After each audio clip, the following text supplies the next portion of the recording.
Eu peço agora que vocês abram suas Bíblias lá no Evangelho segundo Lucas. Nós vamos ler no capítulo 6, do versículo 46 ao 49.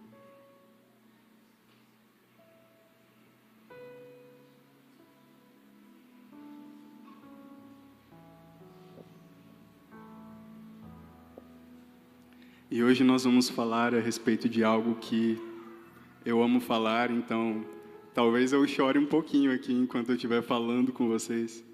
Mas hoje nós vamos falar sobre a graça de Deus. Nós vamos falar sobre esse amor, esse favor, essa força empoderadora de obediência que o Senhor nos deu, que Ele nos concedeu. Todos encontraram? Abriram em suas Bíblias? Lucas 6, do 46 ao 49. E Jesus diz assim: por que vocês me chamam de Senhor, Senhor, e não fazem o que eu mando?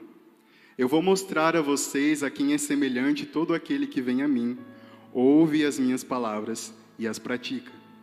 Esse é semelhante a um homem que, ao construir uma casa, cavou, abriu profunda vala e lançou o alicerce sobre a rocha.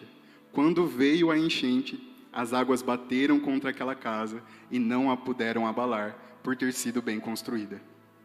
Mas o que ouve e não pratica é semelhante a um homem que construiu uma casa sobre a terra, sem alicerces, e quando as águas bateram contra ela, logo desabou, e aconteceu que foi grande a ruína daquela casa. Feche seus olhos mais uma vez. Vamos orar ao Senhor. Doce Espírito Santo, nós te agradecemos pela tua presença, Pai. Que o Senhor nos torne sensíveis a ela. Nós sabemos que o Senhor já está aqui, nós só precisamos perceber. Fale ao nosso espírito, fale ao nosso coração. Jesus, revele-nos o Pai, mostre-nos o Pai. Espírito Santo, nós te pedimos, revele Jesus a nós. Revele a graça, revele esse amor, se revele a cada um de nós. Tire as escamas, nos ir para outro lugar, além da tua presença. Que aqueles que ainda não receberam o teu Santo Espírito, que nessa noite, Pai, pela fé, pelo ouvir a tua palavra, que eles possam receber, Jesus. E aqueles que estão angustiados, cansados, afadigados, que o Senhor traga um renovo no Espírito a cada um deles. É assim que nós oramos, Jesus, te dando honra, glória e liberdade neste lugar. Toma o teu trono aqui, no nome de Jesus. Amém. Então, olha só que interessante. Jesus está ali falando com alguns dos seus discípulos e o que ele fala? Vocês me chamam de Senhor, Senhor, e não fazem o que eu mando? É como se Jesus estivesse dizendo: vocês falam, mas vocês não fazem. E ali Jesus, ele vai falar também a respeito da prática da palavra. Ou seja, ele vai falar que aquele que ouve as suas palavras, mas não só as ouve, as coloca em prática, ele é como um homem que coloca a sua casa, que ele a constrói sobre um alicerce firme, a rocha, Jesus, que é a pedra angular. Então, Jesus está falando a respeito daquela pessoa que ela ouve a palavra, que ela ouve a Jesus e ela coloca em prática. É como se ele tivesse cavado, ido até a rocha e construído a sua casa. E ali ele vai continuar nos dizendo que veio a enchente. E aquela casa daquela pessoa que não colocou em prática aquilo que Jesus tinha falado, ela desmorona, ela não resiste. Mas a casa daquele que coloca em prática aquilo que ouve do Senhor, ela resiste, ela permanece. A primeira coisa que eu gostaria que vocês compreendessem é que Jesus não garante que a enchente não virá sobre quem está consolidado sobre Jesus.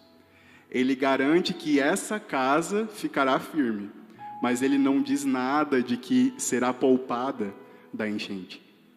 Então nós precisamos entender isso. Nós não estamos livres das tribulações e das provações, mas nós permaneceremos firmes porque nós estamos arraigados, enraizados, nós estamos enxertados em Jesus, porque nós praticamos a sua palavra, nós praticamos aquilo que Ele nos designou, aquilo que Ele nos deixou.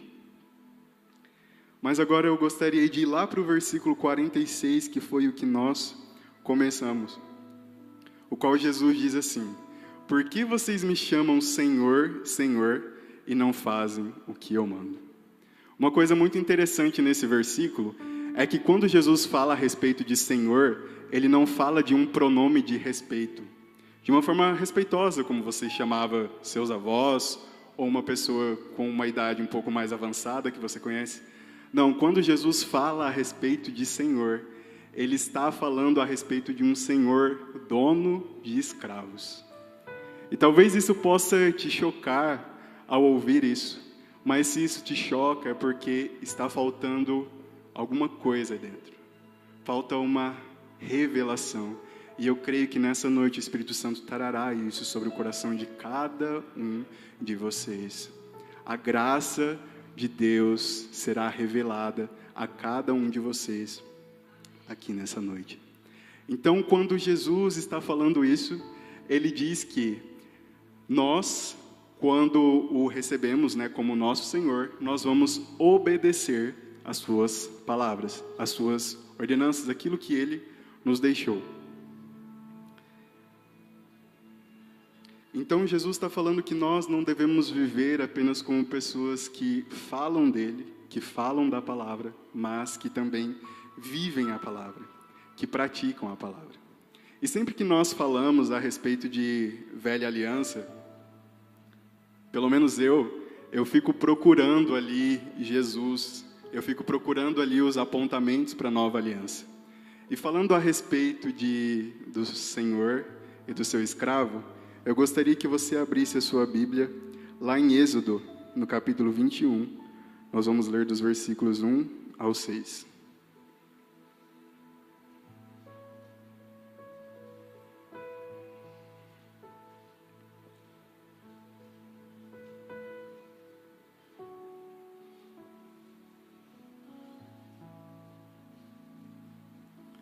Ao ler esse texto, eu me lembro muito do apóstolo Paulo, que em uma das suas cartas ele se intitula Escravo de Cristo. E aqui nós temos uma lei, nós estamos falando de velha aliança, que ela falava a respeito de escravos. Naquele tempo o Senhor permitia que eles tivessem escravos. Nós vemos isso em Êxodo, nós vemos mais leis em Levíticos, Deuteronômio, Números. São várias e várias leis, leis cerimoniais, leis de relacionamento com o Senhor, alimentação, vestimenta, mas aqui o nosso foco hoje é a respeito dessa lei sobre os escravos. E aqui é Deus falando para Moisés: são estes os estatutos que você apresentará aos filhos de Israel. Se você comprar um escravo hebreu, ele trabalhará para você durante 6 anos, mas no 7º ano será livre de graça. Se chegou solteiro, irá embora sozinho. Se era homem casado, a mulher irá com ele. Se o dono lhe der uma mulher, e ela der à luz filhos e filhas, a mulher e seus filhos serão dono do escravo, e ele irá embora sozinho.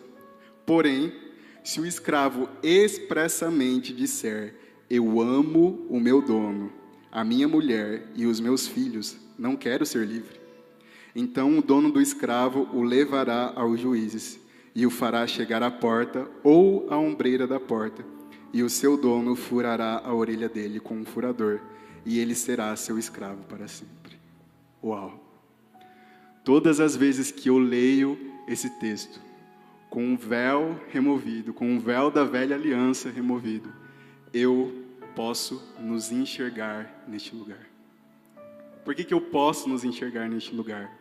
Porque é como se nós estivéssemos dizendo, nós estivéssemos escolhendo por Jesus. Eu poderia ser livre, eu poderia fazer qualquer outra coisa, mas porque o Senhor me alcançou, porque eu amo tanto o Senhor, porque o Senhor me amou primeiro e agora eu te amo, eu escolho, eu decido de bom grado servir ao Senhor, ser o seu servo.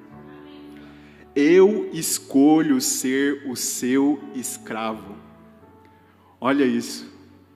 Eu fico me perguntando, qual revelação Paulo teve que nós ainda não tivemos, que nós não somos capazes de dizer: Jesus, eu sou o teu escravo.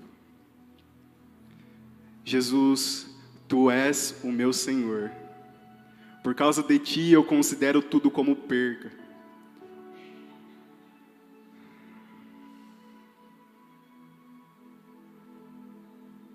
Mas por amor ao Senhor, nós escolhemos ser seus escravos.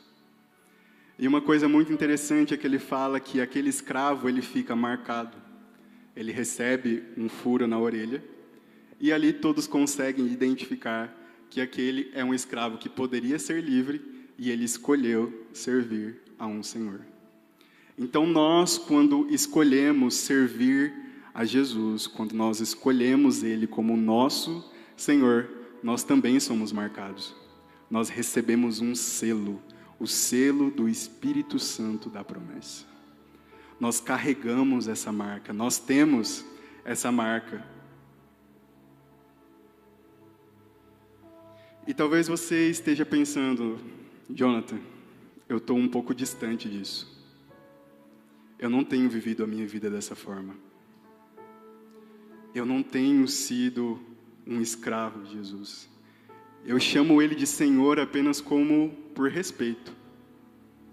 Mas eu não tenho obedecido. Eu não tenho seguido aquilo que Ele deixou para mim. E talvez você também esteja pensando aqui: tá, tudo isso aí que você falou, mas por que eu deveria me entregar a Jesus dessa forma? Porque eu acredito que hoje estamos falando com pessoas crentes e pessoas ainda não crentes. Mas permita que o Espírito Santo fale ao seu coração. Gostaria que você abrisse agora a sua Bíblia, lá em Romanos, no capítulo 5. Nós vamos ler dos versículos 6 ao 11.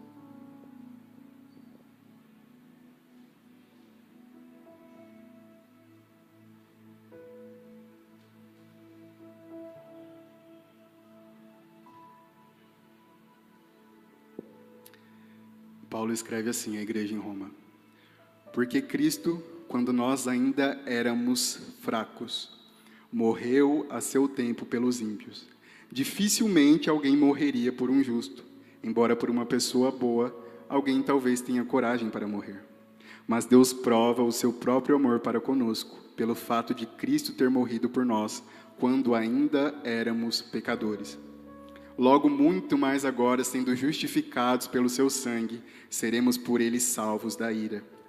Porque se nós, quando inimigos, fomos reconciliados com Deus, mediante a morte do seu Filho, muito mais estando já reconciliados, seremos salvos pela sua vida. E não apenas isto, mas também nos gloriamos em Deus por meio do nosso Senhor Jesus Cristo, mediante o qual recebemos agora a reconciliação. Então, como eu vejo o maior motivo de nós entregarmos a nossa vida, de nós amarmos ao nosso Senhor, agora de fato como dono da nossa vida, é a mensagem da reconciliação. Por causa de Jesus, da sua entrega, da sua morte e da ressurreição, hoje nós temos paz com Deus. Deus está em paz com cada um de nós. E Paulo vai nos dizer que todos pecaram e estão destituídos da glória de Deus. Por sermos pecadores, nós não chegamos mais à presença de Deus. Isso não é mais possível. Tá, mas como assim você está vindo aqui na minha cara e me chamando de pecador? A Bíblia também vai nos dizer que por meio de um só homem o pecado entrou. E a partir dali, todos se tornaram pecadores. A partir do momento que Adão caiu, que ele desobedeceu a ordem do Senhor, o pecado entrou no homem, e a partir dele, da sua semente, aquilo foi sendo multiplicado, aquilo foi sendo gerado. Então todos nós somos pecadores. Você pode dar esmola, você pode adotar crianças, você pode fazer missões na África, mas a única coisa que te justifica é o sangue de Cristo. A única coisa que te dignifica é o sangue do Cordeiro de Deus que foi derramado na cruz. Então, a partir do momento que Adão desobedeceu ao Senhor, houve uma quebra, houve um rompimento da relação de Deus com o homem. Deus, olha que maravilhoso, Deus descia todos os dias no jardim para ter um encontro com Adão.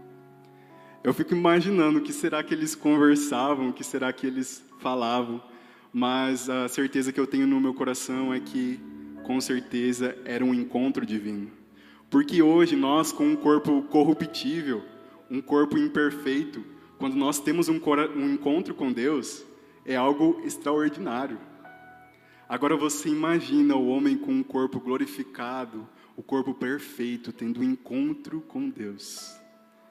O meu amado vem aí, ele está descendo. A viração do dia está chegando, estamos tendo um encontro. Mas o homem decide dar ouvidos à serpente. E ele come do fruto que Deus havia proibido que o homem comesse. E talvez agora você esteja pensando assim, tá, mas que culpa eu tenho do que Adão fez? Você não pode me chamar de pecador porque eu não estava lá, eu não fiz nada disso. Foi Adão que fez. Igual Adão disse, a mulher que tu me deste foi Eva. A culpa é dos dois, eu não tenho culpa nenhuma. Mas deixa eu te perguntar uma coisa. Quando você comete algum erro, quando você peca, é Adão que está fazendo? É ele que pega lá na sua mão e te chama, vem aqui, vamos fazer isso aqui, vamos fazer aquilo ali? Não. Eu acredito que qualquer um de nós que estivéssemos no lugar de Adão e Eva, nós teríamos feito a mesma coisa, infelizmente.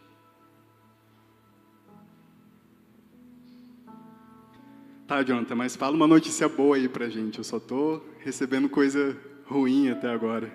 Mas o nosso Senhor Jesus Cristo, Ele escolheu vir nos resgatar. O homem estava em outro lado, ele estava andando para outro lado, e Deus vem de encontro a ele, através da graça, através da entrega do seu Filho amado Jesus. Gente, vocês conseguem imaginar isso por um minuto? Antes de tudo ser feito, o Pai, o Filho e o Espírito Santo, eles viviam em perfeita comunhão. A gente não consegue nem diferenciar um do outro de tão perfeita que era a comunhão, de tão perfeita que era a unidade entre os dois. Eles nunca haviam sido separados. Mas Jesus, mesmo sendo criador junto com Deus, porque a palavra diz que Ele era o Verbo, todas as coisas foram feitas por meio dEle, mas Jesus, Ele escolhe se despir de toda a sua glória, de toda a sua majestade, de todo esse senhorio, de tudo isso que Ele tinha e de que Ele era, para vir e viver como cada um de nós. Já pensaram? O Deus Criador veio como um bebê que fazia suas necessidades na roupa. Ele teve que aprender a falar, ele teve que aprender a andar, e quantas outras humilhações ele não deve ter passado ali na sua vida, na fase de crescimento. Não estamos nem falando da cruz. Mas na cruz, ali o bicho pegou. Ele foi humilhado de todas as formas, ele foi torturado, mas ele escolheu se entregar. E aqueles 3 que nunca haviam se separado, por nossa causa, eles escolheram se separar, para que nós fôssemos reconectados, para que nós fôssemos reconciliados. Aqueles que antes da fundação do mundo eram um só, em tão perfeita comunhão, eles decidem, eu vou me entregar, eu vou entregar o meu filho, e por um momento nós ficaremos separados, para que nós possamos resgatar o homem, para que nós possamos salvar essas pessoas. Esse é o plano da redenção. Foi isso o que Jesus fez por cada um de nós. Essa é a graça. Esse é o amor do nosso Deus. Gostaria que você abrisse sua Bíblia agora lá em Romanos, no capítulo 10. Vamos ler os versículos 9 e 10.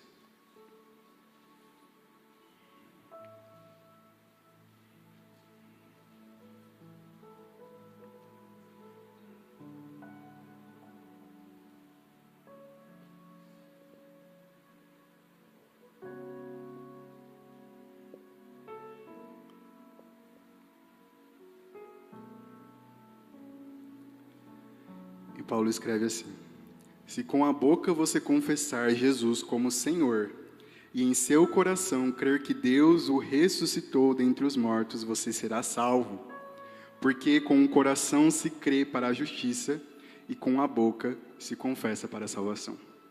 Uma coisa que eu gostaria de deixar claro é que não está sendo despregada a mensagem de domingo pelo pastor Tiago. Muito pelo contrário, o que nós estamos falando a respeito de obediência? A obediência não é o que te justifica. O que te justifica é Jesus. Se você tem fé que Ele é o Cordeiro de Deus que tira o pecado do mundo, que Ele é o Filho de Deus que morreu, que Ele ressuscitou, você está salvo. Você é salvo por conta de Jesus, pelo que Ele fez. Só que assim como o pastor falou agora há pouco aqui no momento de dízimos e ofertas, mas a partir do momento que eu sou salvo, existem os frutos de salvação. Algo acontece em mim que eu começo a exalar esses frutos.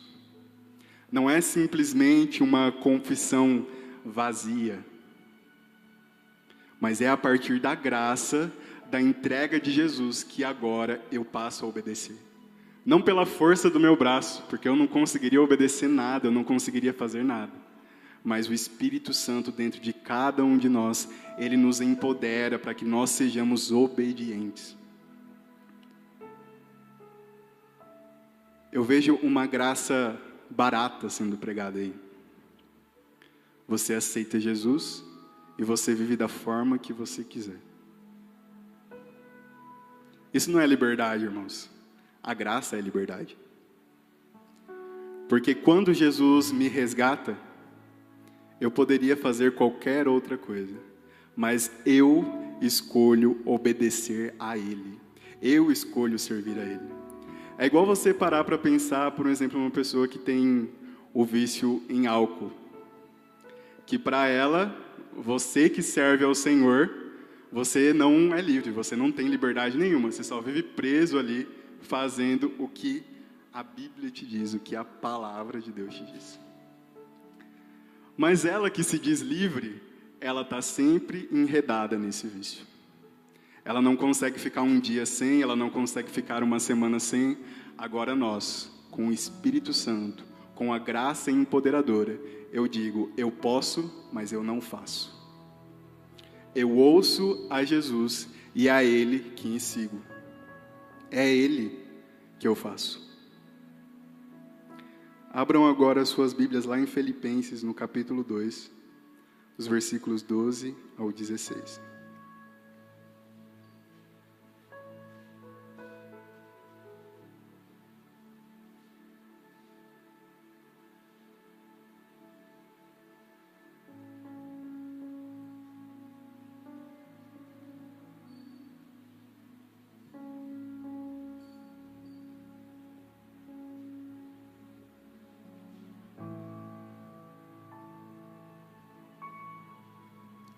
Filipenses 2, do 12 ao 16.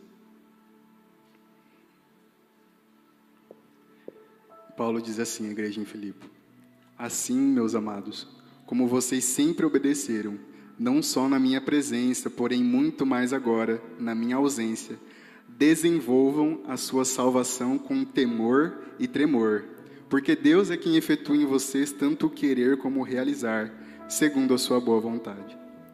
Façam tudo sem murmurações nem discussões, para que sejam irrepreensíveis e puros, filhos de Deus, inculpáveis no meio de uma geração pervertida e corrupta, na qual vocês brilham como luzeiros no mundo, preservando a palavra da vida. Assim, no dia de Cristo, poderei me gloriar de que não corri em vão, nem me esforcei inutilmente. Paulo fala ali para aquela igreja em Filipe, e ele usa uma palavra muito interessante: desenvolvam a sua salvação. É exatamente disso que nós estamos falando aqui. É a respeito de buscar, de viver em obediência, de ter Jesus como nosso Senhor. Não só falar da boca para fora que Ele é o nosso Senhor, mas vivermos dessa forma. Outro termo muito interessante que Jesus diz, que Paulo diz, é a palavra obedeçam. Obedeçam. Mas algo que eu preciso muito que vocês entendam é que nós não somos salvos pela nossa obediência. Nós somos salvos por Jesus. E como consequência desse amor, nós o obedecemos. Nós nos tornamos obedientes a Ele. E aí você pode perguntar, tá, mas para qual função aí que eu sou salvo, que isso acontece? É toda essa questão de obediência. A primeira coisa que nós podemos ver é que a obediência, na verdade, ela é cuidado e amor de Jesus para conosco. Vamos lembrar lá do primeiro versículo, né, que nós lemos ali? A preocupação do Senhor era que aquele que ouvisse e praticasse, ele ia permanecer no dia difícil. Isso é cuidado, isso é amor. Agora, aquele que ouvisse e não colocasse em prática, a casa dele ia ser destruída. A casa dele ia ruir de alguma forma. Então, a obediência é uma questão de cuidado e amor de Deus para conosco. E Paulo ainda diz ali em Filipenses algumas outras coisas, né, pelas quais são esse fruto de salvação, né, no permanecer. Fomos salvos para vivermos pautados na palavra. Isso aqui é o nosso guia. Aqui tem as palavras de vida eterna. Você fala, eu não ouço o Espírito Santo, eu não ouço a voz de Deus. Abre isso aqui. Lê. E você vai ouvir a voz de Deus. É o próprio Senhor falando com vocês. Gente, é muito incrível a leitura da palavra.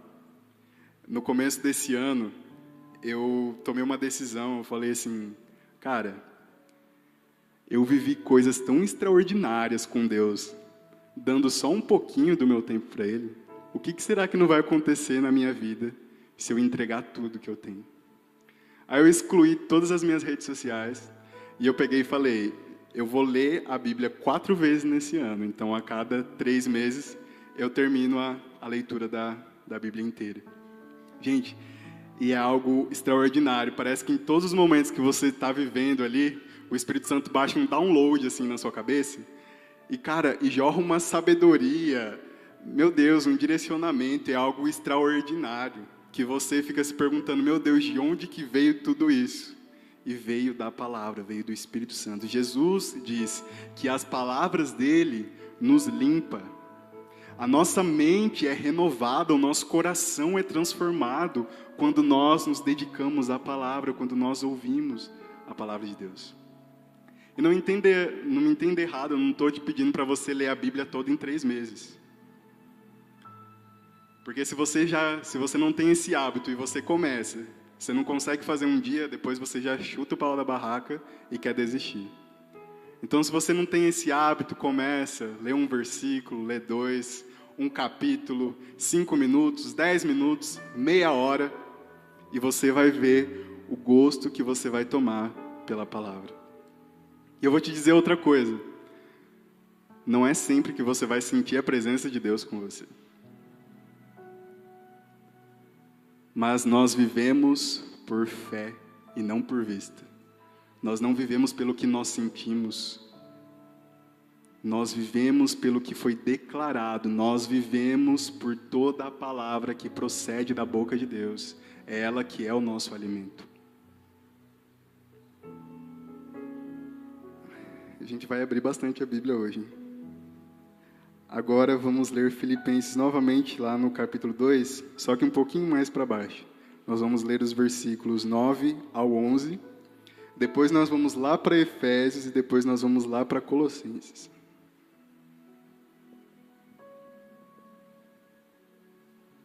Filipenses 2:9 diz assim: Por isso também Deus o exaltou sobremaneira e lhe deu o nome que está acima de todo nome, para que ao nome de Jesus se dobre todo joelho nos céus, na terra e debaixo da terra, e toda língua confesse que Jesus Cristo é Senhor, para a glória de Deus Pai. Uau!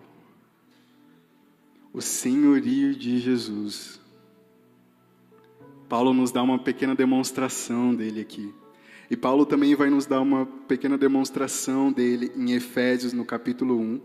Vamos ler dos versículos 20 ao 23.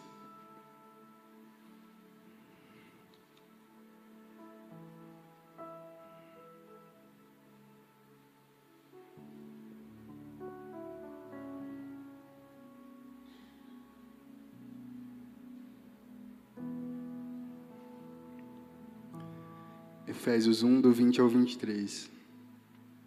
Paulo escreve assim: Ele exerceu esse poder em Cristo, ressuscitando dentre os mortos e fazendo-o sentar à sua direita nas regiões celestiais, acima de todo principado, potestade, poder, domínio e de todo nome que se possa mencionar, não só no presente século, mas também no vindouro. E sujeitou todas as coisas debaixo dos pés de Cristo, e para ser o cabeça sobre todas as coisas, o deu à igreja, a qual é o seu corpo, a plenitude daquele que a tudo enche em todas as coisas. E agora vamos para Colossenses capítulo 1, os versículos 15 ao 20.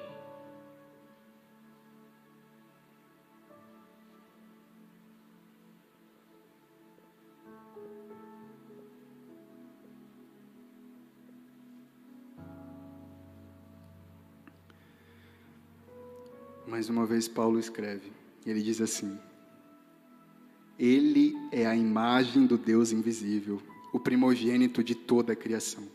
Pois nele foram criadas todas as coisas no céu e sobre a terra, as visíveis e as invisíveis, sejam tronos, sejam soberanias, quer principados, quer potestades, tudo foi criado dele, por meio dele e para ele. Ele é antes de todas as coisas, nele tudo subsiste. Ele é a cabeça do corpo, que é a igreja. Ele é o princípio, o primogênito dentre os mortos, para ter a primazia em todas as coisas. Porque Deus achou por bem que nele residisse toda a plenitude, e que, havendo feito a paz pelo sangue da sua cruz, por meio dele, reconciliasse consigo mesmo todas as coisas, quer sobre a terra, quer nos céus. Essa é a soberania de Jesus. Ele está acima de tudo e todos. Ele é o primeiro. É tudo para Ele, por meio dEle e para Ele. Às vezes nós nos pegamos em uma posição de que nós queremos ser o protagonista dessa história. E eu não falo isso apontando para vocês, não. Eu falo apontando para mim. Muitas vezes a gente acha que o pregador só vem aqui dar umas lapadas, mas o Espírito Santo fala muito com a gente antes. E algumas semanas atrás eu estava totalmente frustrado. E eu parei, conversei e falei: Senhor, por que eu estou me sentindo assim? Sabe aquela frustração a ponto de te paralisar? E eu percebi que a minha frustração estava na minha expectativa que eu tinha colocado nas pessoas.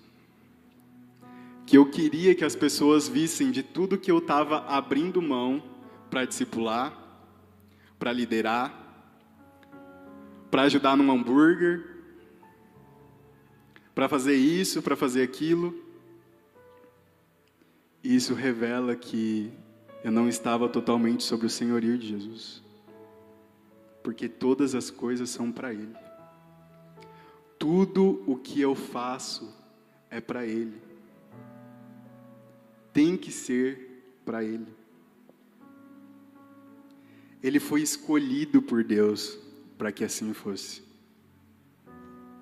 Deus o escolheu para que ele fosse o primeiro de tudo e em tudo. Eu acredito que muitas coisas que nós queremos, nós não recebemos, porque essas coisas tomariam o lugar de Deus em nossas vidas. Com certeza isso nos afastaria dele, nos afastaria da presença de Deus.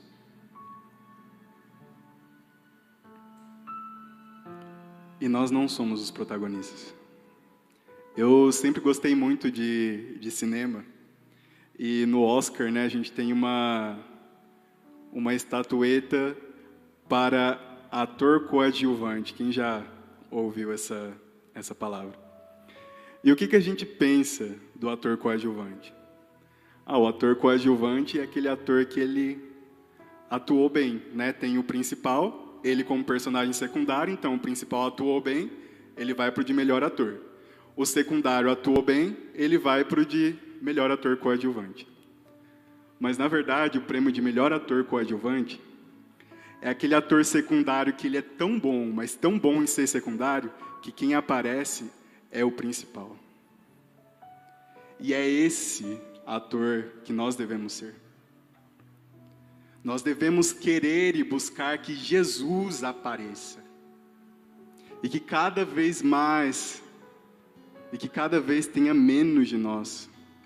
E que Ele apareça mais e mais e mais e mais. Que nós possamos buscar ser esses atores coadjuvantes, essas pessoas que deixam Jesus aparecer. Que deixam Jesus brilhar.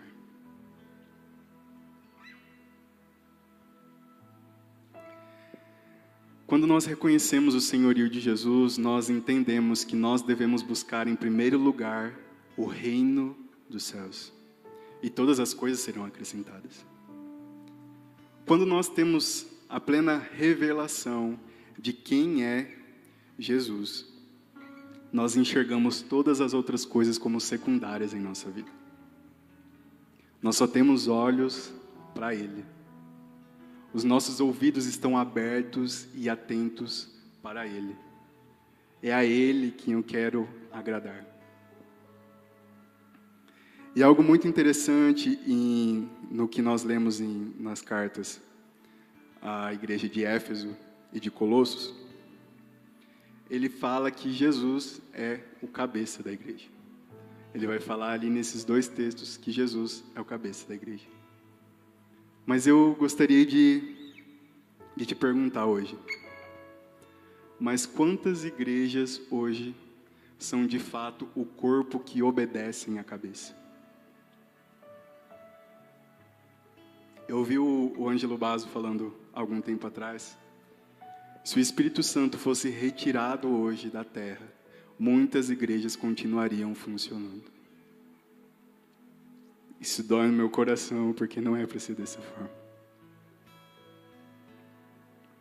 Tudo o que nós fazemos tem que ser por meio da presença dEle. Nós temos que fazer por meio do Espírito Santo, é Ele em nós.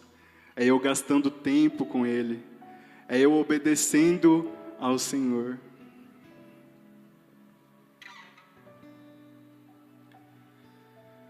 Sabe, eu não consigo acreditar que a maioria das igrejas hoje tenham Jesus como cabeça. Eu não consigo acreditar em uma igreja que colocou toda a sua salvação e a sua expectativa em um candidato à presidência, como se Jesus não fosse suficiente. Eu não consigo acreditar que uma igreja tem Jesus como seu Senhor quando ela fecha as portas e ela só quer viver nesse mundinho. Ela não se importa com os órfãos, ela não se importa com as viúvas, ela não se importa com os moradores de rua, ela não se importa com as prostitutas, ela não se importa com o que está perdido. É impossível e Jesus ser o cabeça dessa igreja. É impossível Jesus ser cabeça de uma igreja em que há pastores abusadores. E eu falo abusador tanto no sentido sexual quanto no sentido financeiro, e ela acoberta ali só para que não haja escândalo. Essa não é uma igreja que tem Jesus como seu Senhor. E eu vou um pouquinho mais além. Eu não acredito que uma igreja que tenha Jesus como seu Senhor, ela não chora pelos perdidos. Eu não acredito em uma igreja que tem Jesus como seu Senhor e ela não clama ao Espírito Santo, ela não clama ao Jesus, ela não arrepende pelos pecados daquele que deveria ser o povo de Deus. Nós fechamos os nossos olhos para isso.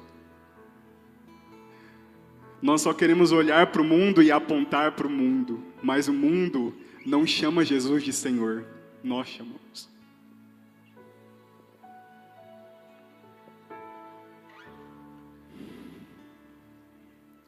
Eu não reconheço Jesus como Senhor da minha vida, se eu acho que missão é uma parte da igreja ou de um ministério específico. Jesus ordenou, vão e façam discípulos. Batizando-os em nome do Pai, do Filho e do Espírito Santo, ensinando-os a guardar. Todos os dias, quando nós acordamos, nós saímos em missão. Quantas pessoas no seu trabalho foram tocadas por Jesus através da sua vida? Eu não estou falando de pregar, não. Só a sua forma como você age com ele. Com eles. Eu não tenho Jesus como meu Senhor se eu não cuido da minha família. Eu não tenho Jesus como meu Senhor se eu não cuido do meu próximo, se eu não cuido do meu irmão. Eu lembro de Jesus perguntando, Pedro, tu me amas? Sim, Senhor. Apacenta meus cordeiros. Pedro, tu me amas? Sim, Senhor. Apacenta os meus cordeiros. Pedro, tu me amas? O Senhor sabe. Apacenta as minhas ovelhas. O cuidar de uns com os outros não é reservado para um pastor, para um líder. São para todos aqueles que foram tocados pelo amor de Deus.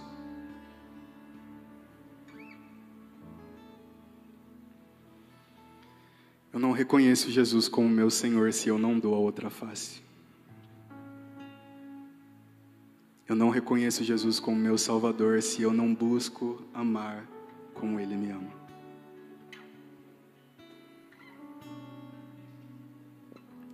Nós precisamos clamar ao Espírito Santo para que Ele revele o senhorio de Cristo a cada um de nós.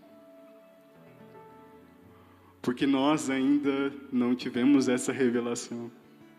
Eu olho para mim e não falo de vocês. Quanta coisa ainda falta. A gente se acha muito bom. Mas tudo de bom que tem em nós é o Espírito Santo. Tudo de bom que vocês veem em mim não sou eu.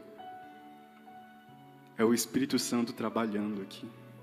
Tudo de bom que eu vejo em vocês, eu sei que não vem de vocês. Vem do Espírito Santo dentro de cada um.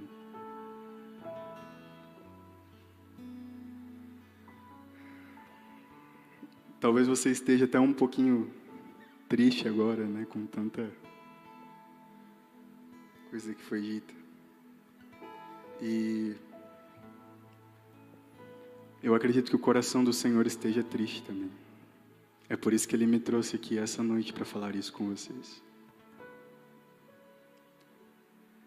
E o meu coração também se entristece, o meu coração clama, ele chora. Aonde estão os frutos da nossa salvação?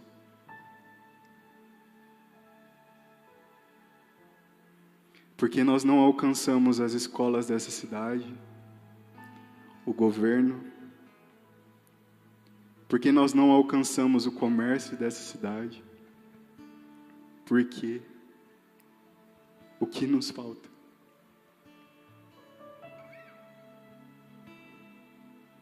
Nós precisamos esquecer de nós mesmos, morrer para nós mesmos todos os dias, e assim nós seguiremos o senhorio de Jesus.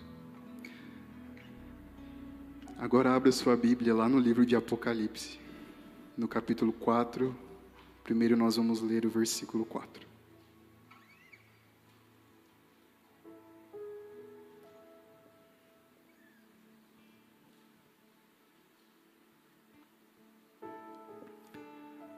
João escreve assim: ao redor do trono havia também 24 tronos, e neles estavam sentados 24 anciãos, vestidos de branco e com coroas de ouro na cabeça.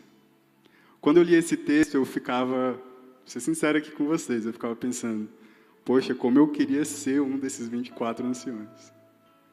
Olha só, ao redor do trono de Deus, ao redor do trono de Jesus, assentado em um trono com uma coroa. Fala a verdade, quem aqui que não queria estar nessa posição? É maravilhoso pensar nisso. Só que depois nós temos uma resposta, ainda em Apocalipse 4, só que agora nós vamos ler os versículos 10 e 11.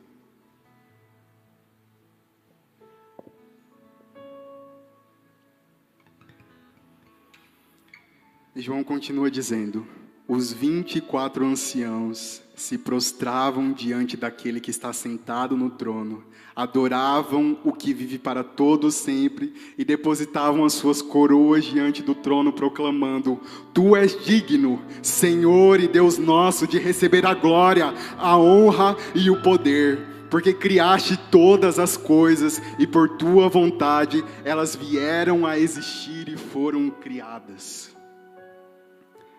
Se nós olharmos para esses anciãos, nós temos uma revelação aqui.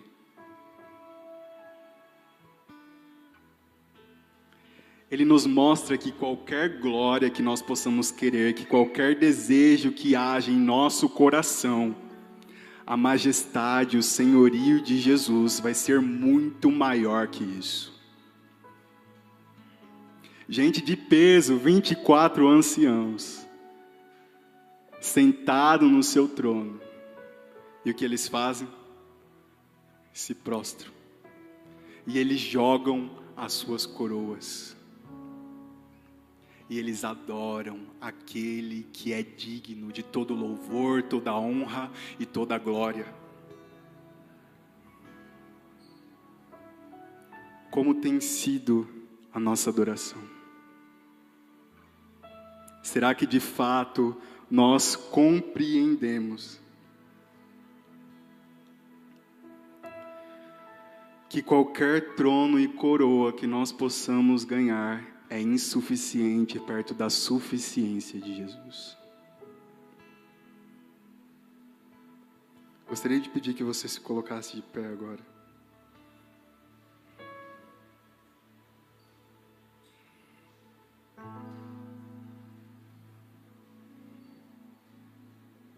A gente só vai fingir que está acabando, tá?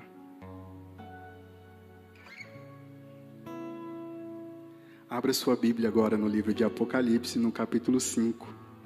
Nós vamos ler ele inteiro, do versículo 1 ao 14.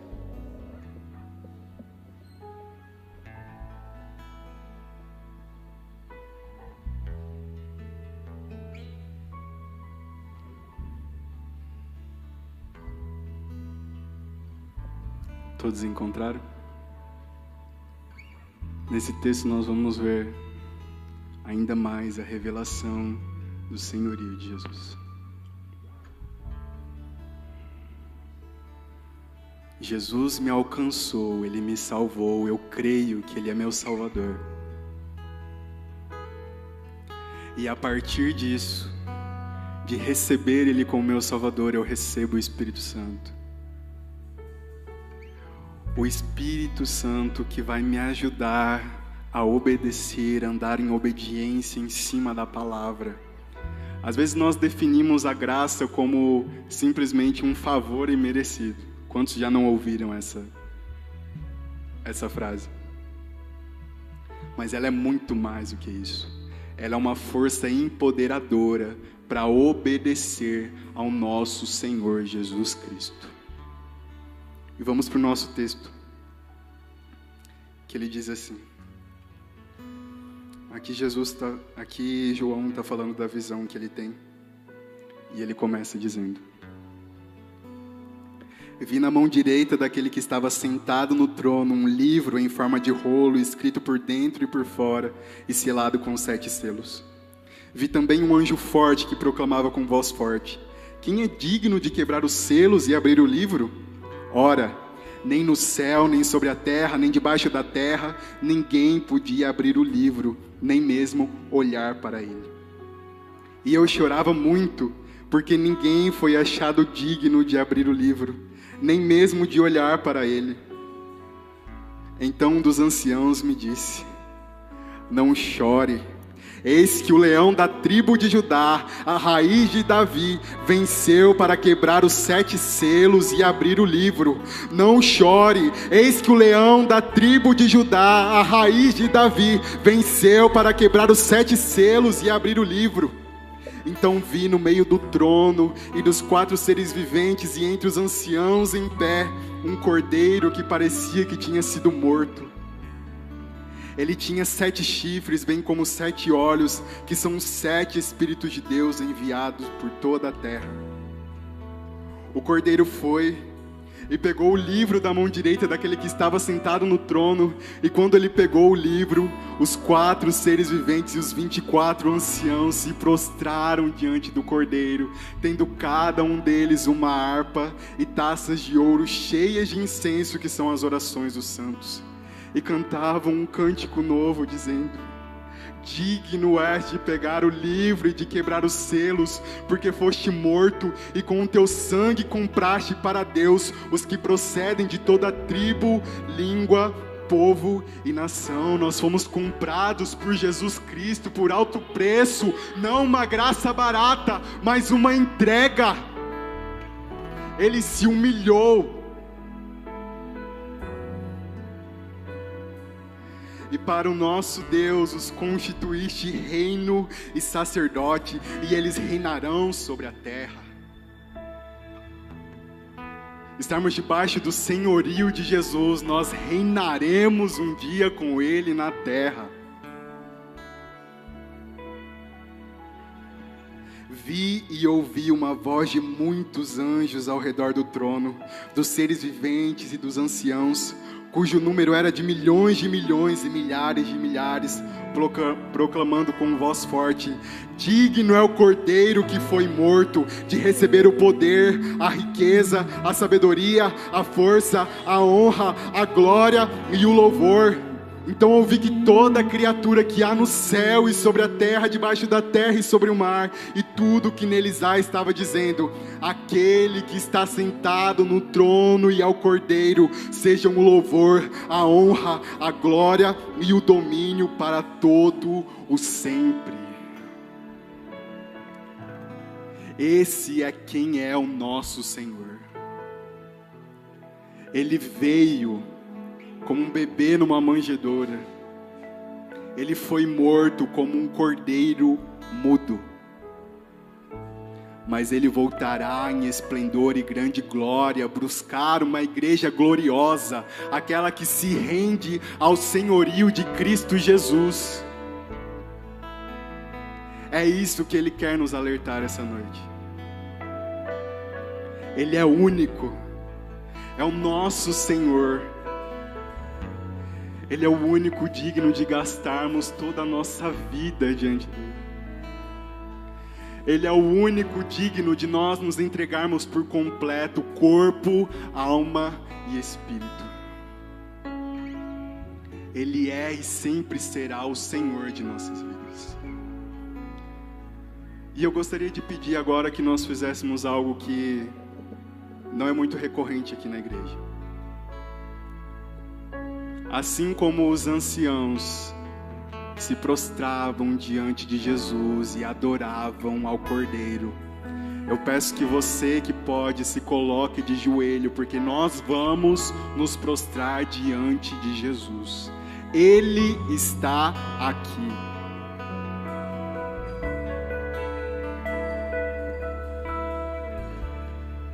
Tudo que você ouviu, clame ao Senhor.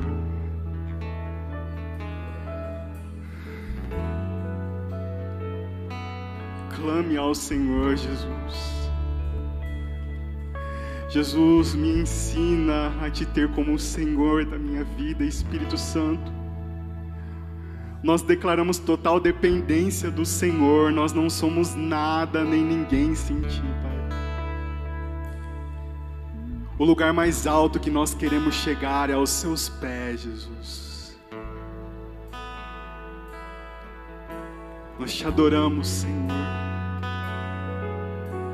Dia e noite, noite e dia, que suba ao Senhor a nossa adoração. De eternidade em eternidade, de geração em geração, todo povo, língua, tribo e nação, nós adoraremos ao Senhor, Jesus. Minha alma estava, mas por sua graça